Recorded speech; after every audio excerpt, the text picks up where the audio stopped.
This way I can record everything going on. All right, folks. How did the lab go? Did you have fun? Caden, were you at the lab yesterday? Caden, someone raise your hand if you want. Yeah, did you enjoy building the stuff in lab? Yeah. What did you build? What did you build? I built a ballista and a catapult. Very nice. All right. That sounds great. Two things. Cool. All right. Are you? Let me want to ask a question, Caden. Are you going to be building things at home? I didn't bring any materials, but I think I'm gonna go out and buy some. Oh, okay. All right. Well, all right, Kate. Well, look for stuff hanging around the house. You'd be surprised how much shows up. Okay. Let me get here. Now we got that. Let me go ahead up here to Ethan. Hey, Ethan, how'd you enjoy it last night? Yeah, I went to. Did you get a lot of stuff? I liked it a lot. It was fun. Okay, cool. All right. Well, good. I'm glad you guys enjoyed it. I'm glad you guys got to build some things. This is also, let me suggest this to you too. This is also a great way to have a project for when you do in social studies, you're studying the Greeks and the Romans. Just pick an engineering project. They're incredible engineers. So I would just suggest as you're looking at that social studies project that you'll end up doing sometime in middle school, studying the Romans or the Greeks, pick an engineering thing to build. And today we're going to keep going on our different engineering stuff right now. All right, I've got a question. It went great, good. I'm really glad that you're enjoying the class, everybody. Excellent. Okay, I'm going to put everybody's hands down. Did we stop what with the pulley? Raise your hand if we stopped with the pulley, or did we stop with the wheel and axle? Help me out here. Did we stop with the pulley? All right, I'll ask Ethan. Ethan, was the pulley or the wheel and axle? Pulley. All right. So we're going to, real quick, just for everybody's sake, I'm going to just go through just real quick review of what we covered on that. We're not going to go in through the calculations. I'll have the PDFs. Mr. Mauer will have the PDFs. Okay? So, simple machines transfer force is one thing. They change direction of force. They make things easier. They make them faster. They can't both make them easier and faster. That's because the force formula is work equals force times distance. If you want to decrease force, you got to increase distance. Want to decrease distance so you can go faster, you're going to have to increase force. Okay, the first one, the kinds we looked at were the inclined plane. If we take two inclined planes, put them together, we make a wedge. And if we wrap a inclined plane around a nail, we make a screw, basically.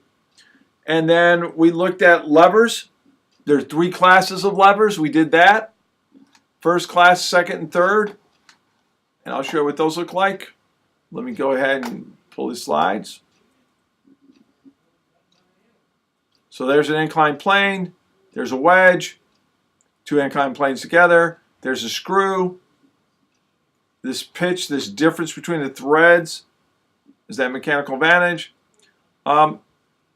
Now, lever, as we got Archimedes here, famously said, the lever, as Archimedes said, was famously, let me see, someone just said I was wrong, it's wheel and axle. All right, Ryan, all right, no worries, Ryan. Okay, and so we talked about really output, input, that's a first class lever. Then a second class lever is an input output where you pull it up. And then finally, a third class lever is tweezers. And let's look at what we mean by the classes. If the fulcrum is in the middle, it's a first class. If the fulcrum's on the end, it's a second class. If the fulcrum's on the end and the input's in the middle, and in the second class it was the output or the load is in the middle, in the third class the input is in the middle, like tweezers or tongs, you have a third class lever. And here, examples of all three. This is a second class, first class, third class. And we got into that. Then we have wheel and axle. We don't really worry about mechanical advantage on that. Pulleys work this way. Calculating mechanical advantage on a pulley is relatively easy. You see this, the bottom, the movable part of this block and tackle?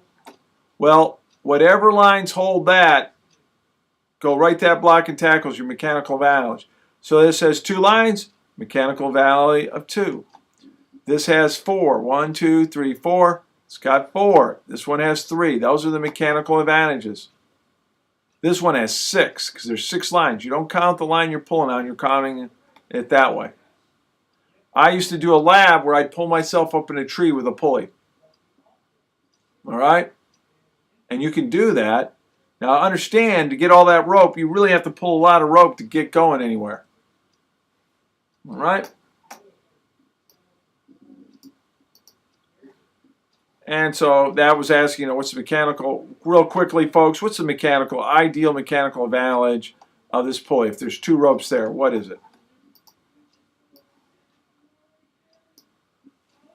The kids from Iowa, y'all smart as can be. Well done, folks. That's 2. There's 2 line here. We don't count that one, just those 2 there. What's the mechanical advantage of this one? Don't look at the bottom. Yeah, IM is predicted without friction. Yep. No friction. 1, 2, 3, 4. All right, great.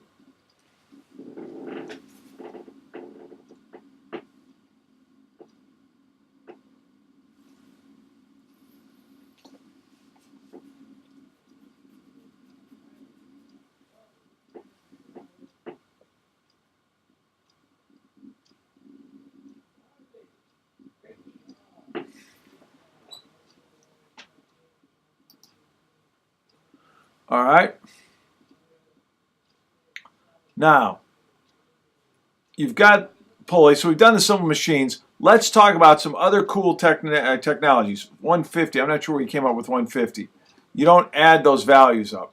Just count the number of ropes. 1, 2, 3, 4. Okay? So that's what I'm figuring. You must have counted them all and then added it. No worries. Okay? So just count up 1 rope, 2 ropes, 3 ropes, 4. Not the load on it. It's just the mechanical advantage. There's no units associated with it. But I could see the 25 might have looked like 25 ropes or something. Sorry. All right. Now, what we're going to do now is we're going to talk about some really cool stuff. This stuff right here is called Damascus steel. We're going to look at other ancient technologies, I should say. Let me start this off by saying other ancient technologies that existed. We have examples of them. We have proof. We have where they wrote about them. It wasn't a story. They were using them in the day-to-day. And as we look at these stories, I want you to think about what might have been. If we hadn't had the Middle Ages, we hadn't lost Roman society.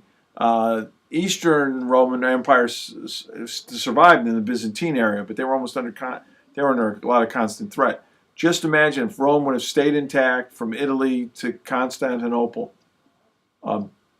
It would be amazing because we lost so much technology. This is just what we don't know about. First thing I want to talk to you about is Damascus steel. It's super strong. It would cut through other people's swords.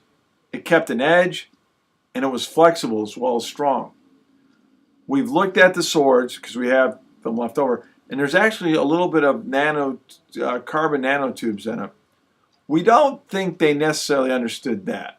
What we think is they were getting their ore from a certain area because 1750, we can almost track when you couldn't get it anymore. And we think the ore they could get their hands on was helping them make it. Ore being what you take out of the ground. We think also too is it might not have necessarily been some special mining, or a special blacksmithing. It might have been simply they would make a bunch of swords, and whichever sword they tested, and they said, hey, it's this Damascus steel, they chose it. Okay? Next thing, and I love this because this is near, Roman cement or concrete. This stuff lasted over 2,000 years. The concrete we make today doesn't. We know the materials they use. They write about it. And so unless there was a secret ingredient, which they weren't sharing with everybody, which is possible, we keep trade secrets today, they were doing something we didn't understand of it. It was one of the many technologies lost. It's only recently we were making concrete as good as they did. All right?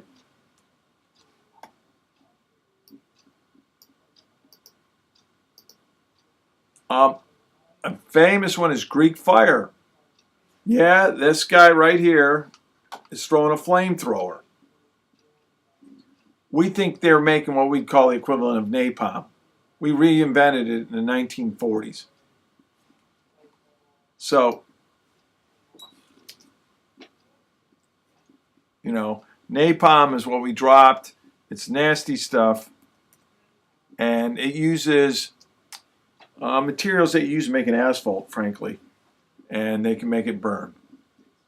All right? Because remember, the Greeks and Romans fought a lot. And there were a lot more Romans than Greeks. So the Greeks had to keep coming up with new weapons to protect themselves. Okay? So, now we're going to look at something called Hero steam engine. All right? Now, okay. We're going to go ahead and see it in action.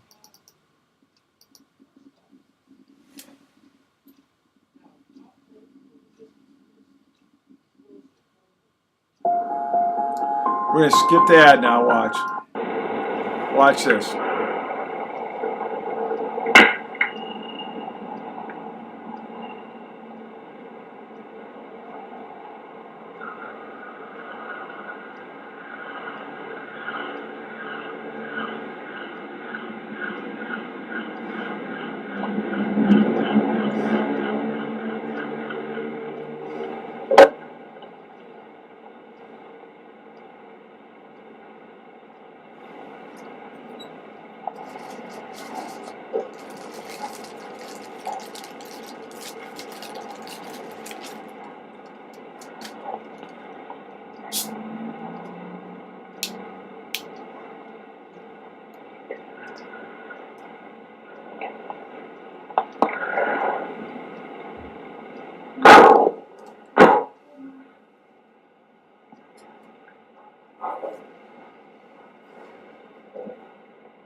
All right, now, so think about it. They're making a steam engine there. His name was Hero or Heron. He worked at the Library of Alexandria. By the way, got burned down, we think, 3 times. Oh, let me get this. All right. What great ideas. Can you send me the link? Mine has lag. Okay, Hope. If there's other people that had a lot of lag there, here, I'm going to copy the link. Bear with me a second. Oh, come on. Here, I'm going to send you the link.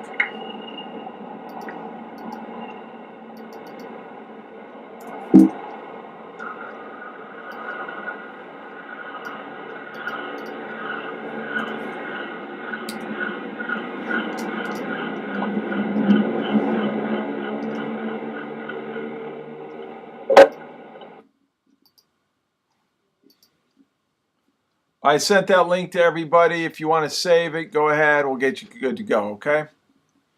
Now, he was a writer, an engineer, and a scientist.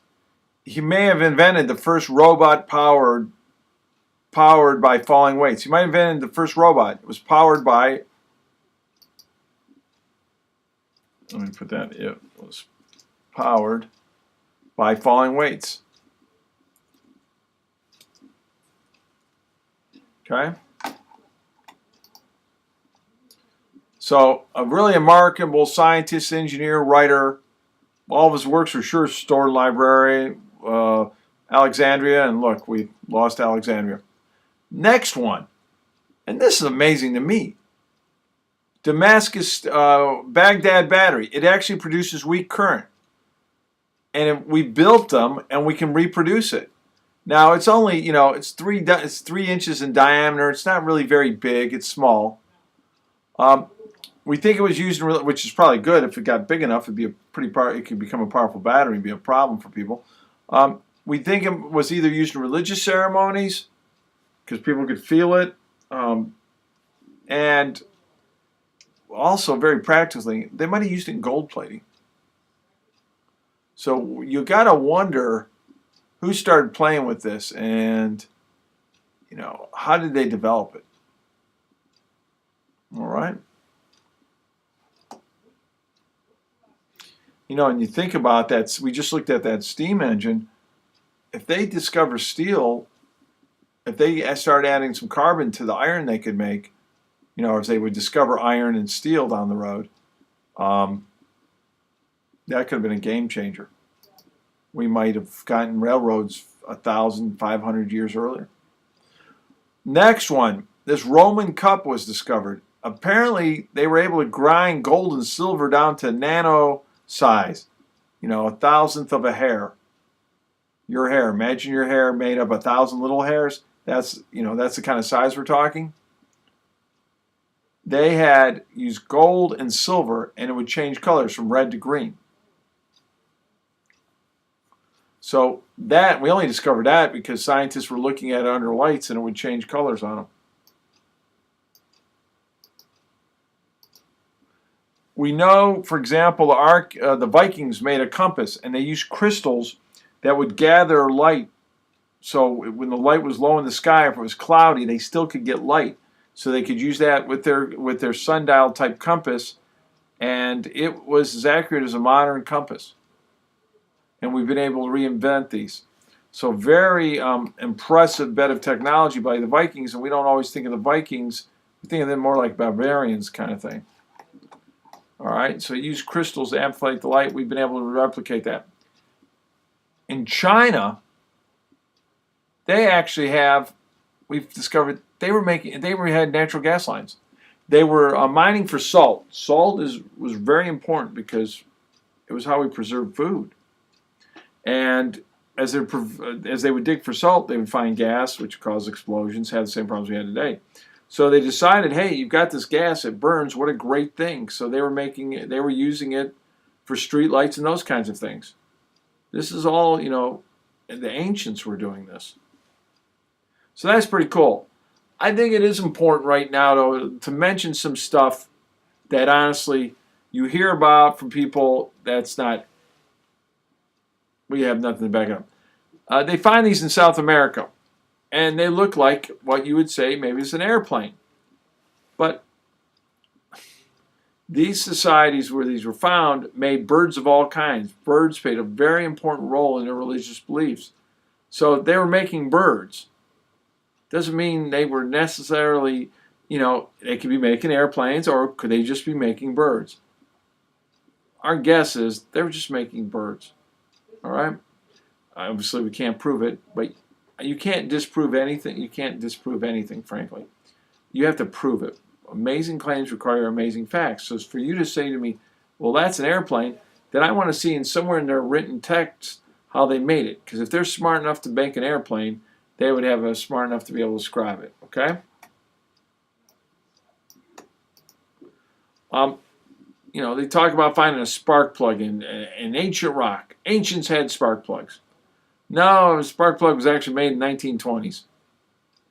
And the soil sample that was dated they went back and they realized they were taking samples and dating the rocks.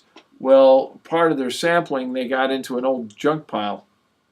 And they have dirt that they checked and wasn't that old. Certainly not 500 years. Finally, ancient astronaut, the proof can be explained without using space people, folks. All right, we like that. It makes great stories. Wouldn't it be great if aliens were visiting? It might be. It'd be great. I have friends that are astronomers, spent their whole lives looking at the night sky. Trust me, if they saw aliens, they would tell everybody. But unfortunately, when you look at the proof, it just doesn't hold up. Okay? let me, because this is a good stopping point right here. Let me do a real quick poll, if I could. Let me do this. I'll tell you what. No, let's go ahead. Give me one more second here. Let's go on to this next part. And we're going to back up here. Now we're going to look at Archimedes' war machines. He had the Claw, Death Ray, and Steam Cannon. All right? And folks, we don't normally just talk about war machines all the time in this class. I feel like beginning, it seems like all we're doing here. All right. The threat of war is responsible for huge advances in engineering and mathematics. Definitely the case with the Roman and Greek weapons, because honestly, the Romans outnumbered the Greeks, and the Greeks were hanging on. All right? Person in charge from Sicily was Archimedes. He's a mastermind, and he's just really a brilliant guy. So let me go ahead. I'm going to pause this for a minute. So you really have got him, mastermind of levers, machines. He's making all these incredible weapons. But now, let's look at those again. This was Archimedes' Claw, and it must have been amazing, honestly, to watch. All right. I think I lost somebody here. All right. Oh, Jaden, can you see me? I sent you a link, Jaden. I'm sorry I didn't see that, buddy. I'm sorry. I sent you a link so you watch it. I don't understand how the claw reaches. So let's watch the claw. So let's see it, Jaden. I've sent you a link. We could watch it there again. Let's fire it up. This one I'll make full screen because it looks a lot better. All right. This is a combination of a lever right here and pulleys. So I'm going to take you on this link again. All right, now I'm going to give this to everybody else. I'm going to send that to you. All right, now I'm going to pause it. Okay, then, so it's got a lever right here, and you can turn it left and right, and you put it over the wall. So not surprisingly, you lift it up, get it up high off the ground, and then break it loose. That had to work a lot with the element of surprise. I'm not sure you could keep using that weapon over and over again. People would learn to come at night. They would learn, you know. But the first few times, it must have been impressive. And if you do the calculations on this, we're not going to do them now, but we can do the calculations, and we see they work. That's what makes it cool. Let me see. I've got people. Let me get questions up here. We are learning about Greece and Romans and social studies in my school now. Excellent. John just said, hey, we're learning about this in school right this moment. This is perfect. If you got to do a project, pick on what it is. So far, Ryan just asked, what's your favorite weapon? Let's go through the weapons, and we all as a class can talk about which ones are favorites. I think they're all pretty neat, but let's talk about which one. If you go out there, you can go on Legos, and somebody's actually built this in Legos and screenshots if you really want to build one. Again, I think would be a great, I'm going to send this to all. Be a great project if you wanted to do that at school. All right. A pulley is a simple machine. It consists of a grooved rim wheel used with a rope and chain. And so, you know, we talked about that. And so this just that has real practical uses here. And we talked about internal lift. So remember, one rope, it's got a mechanical advantage of one. This has, because there's two ropes pulling on this two. So of course you have it doubles it. You know, block and tackle, you count these. 1, 2, 3. That would have mechanical advantage of 3. 1, 2, 3. 4. That would be 4, all right? And we, you know, I don't want to beat that into death. What difference would the block and tackle make on the Archimedes Claw? Why do you think? They got a big lever. Why would they use that block and tackle? What does that do? What does that reduce?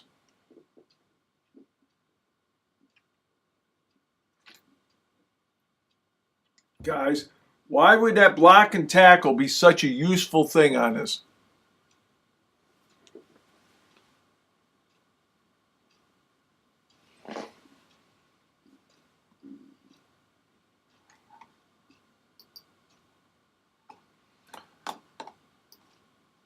Yeah, displayed waste load.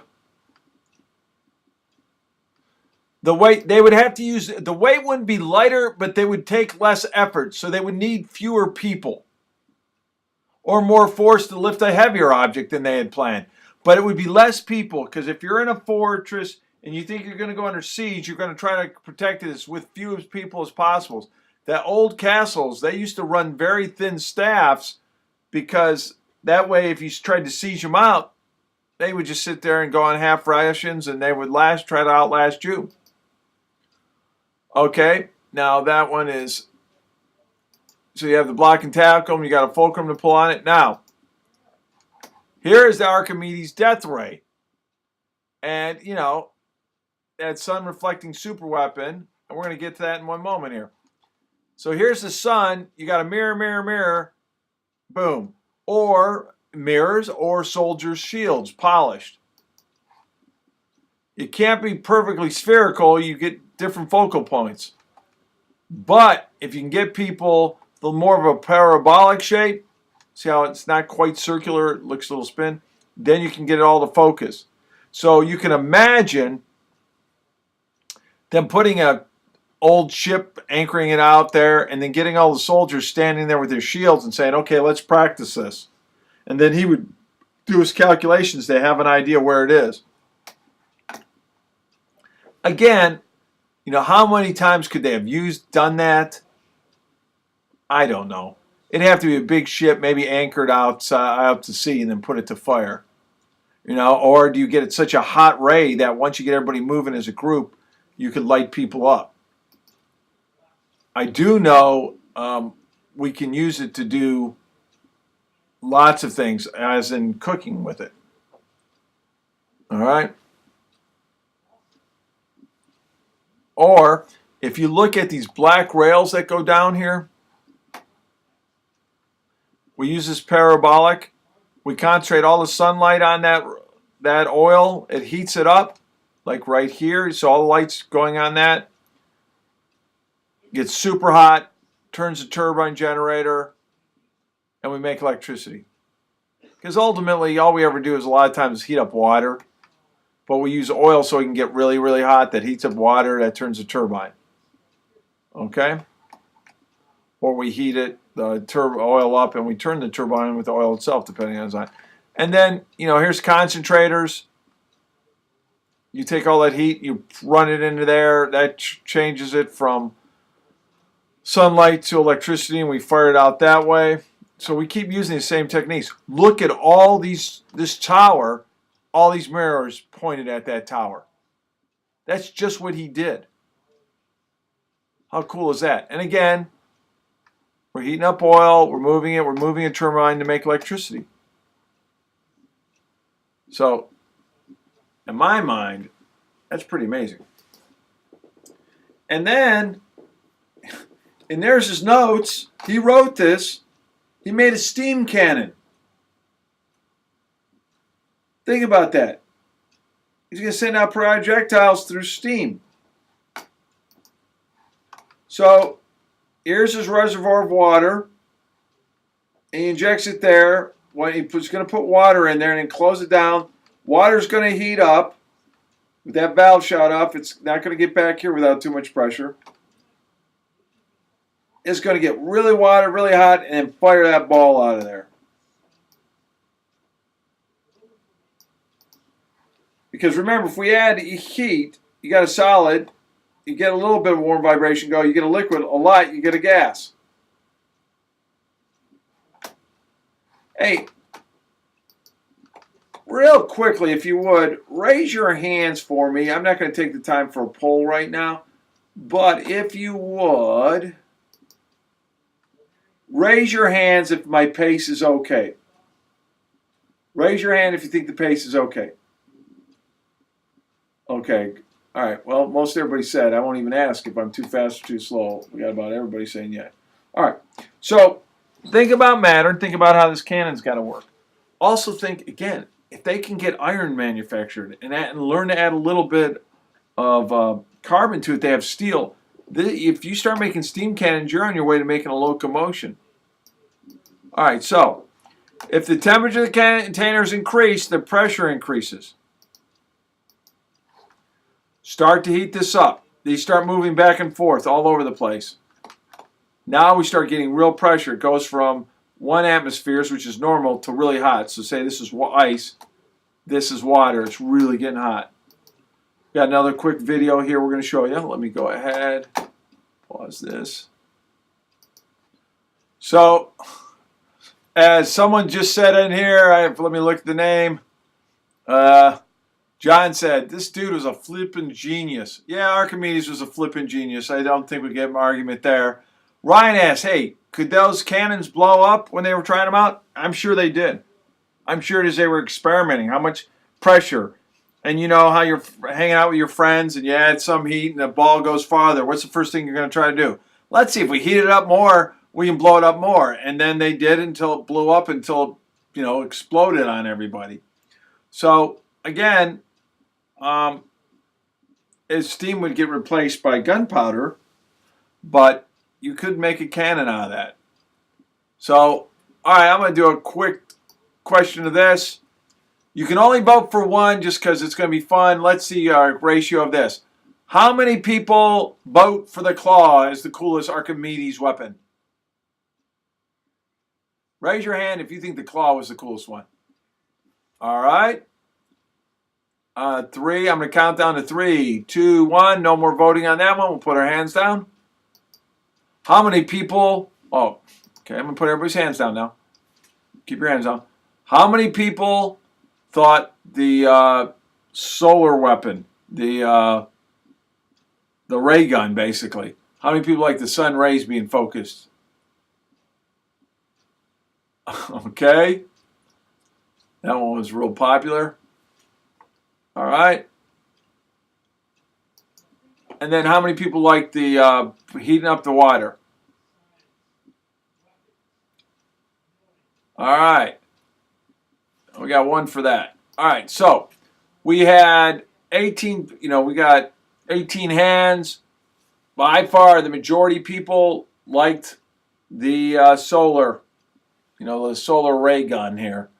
And that was like over 10. And then a bunch of people, half a dozen people or so wanted the claw. And then we had a vote for the water pressure gun.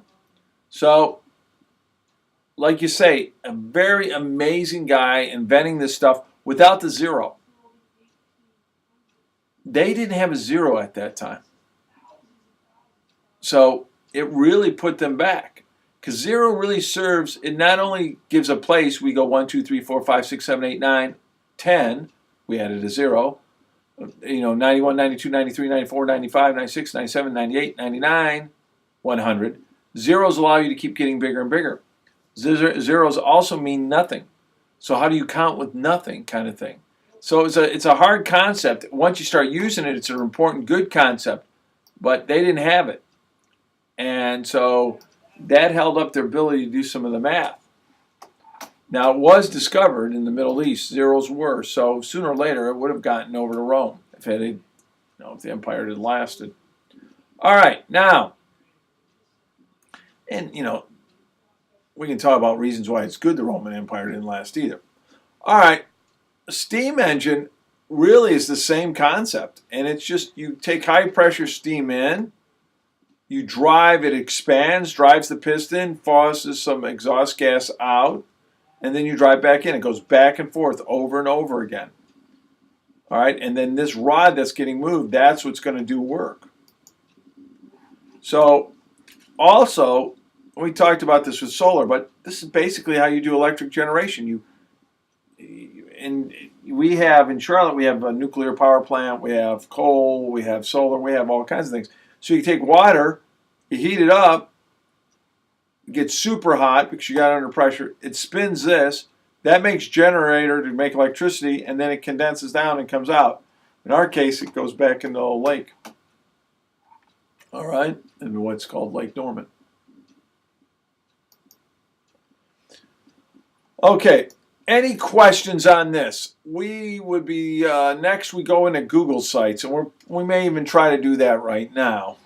Any questions on what we've seen so far today?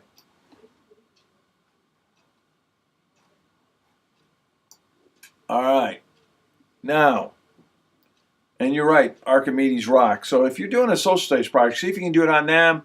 Use your materials. You use your mini weapon book of weapon of mass destruction, and you could do some really cool stuff at home for that. And it wouldn't cost you a lot of materials, okay? Now, if you would be so kind, let's go ahead and raise your hand if you have a Google email. It cannot be a school email. It won't work for this. I'd like us to do your Google sites tonight, but we got to make sure everybody's got a Gmail account. And make sure your parents know you have said Gmail account. All right? We got a lot of folks here.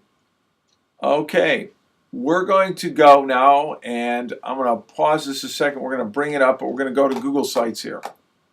All right? I'm going to show you how to do this. We're not going to get so much into HTML and stuff. We're just going to show you how to use Google Sites. So as you build your weapons of mass destructions, you can post them there. So let me go ahead and pause this. Zoom. So here's Google Site. And you find Google Site when you go up in your Gmail, and you know how, we'll find it right here. But if you go into Gmail, you'll see that little square that you pull down your drives and stuff. You can find it there. All right? Also, let me show you another way. If you search Google, more on Google, but if you look up Google Sites, you're going to see under Home and Office, there's Sheets, Forms, and then there's Sites. All right? Everybody see if they can find this. Go on their Google Mail, go up to either Google Mail or search Google Sites and see if you can find this icon, Sites, and click on it.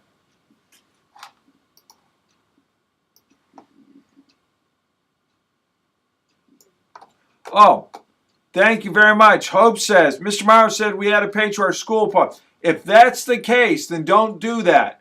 Thank you so much. I want to make sure we're doing what Mr. Morrow wants. Hope, I really appreciate that. How many people, raise your hand if you already have a Google site at school. Okay. All right, we don't need to, let's just use your Google site at school. Most everybody does. So if you don't, email me, let me know, and we can show you through this. But Google Sites, you're going to post what you make and where you put it on there. We will be going on to next week. We're going to be going in and doing different forms of siege weapons. We'll talk about it in your book. We'll talk a lot about those. And then finish up Thursday. And then after that, we'll start going into SketchUp and Tinkercad and get to be power users on that. And we'll start printing things out at both his location and my location. All right? Any other questions? We're going to go ahead. We'll end a little bit early tonight. Not terribly, but I'd rather you guys are also cramped up. I don't want to hold you up either. If you know how to do Google Sites, we're set. Okay? If that's the case, let's go ahead. I don't think it makes sense for us to start weapons of mass siege weapons now when we've got only a few minutes. Does anybody else want to share what they're doing or what they built? Thank you so much, Hope, for telling me this, that he was doing it. Because he had told me too and I had forgotten. All right. Anybody else? Raise your hand if you want to tell me. I'm going to go up here. Let me pull this over to the side here. All right, Ryan, I'm going to call on you. Okay, go ahead, Ryan. I made a crossbow, a bow, and a tic-tac catapult. Very nice. Very nice. Who was the best shot in the class? Did we have anybody step up front and was just knocking them down? Just use first names.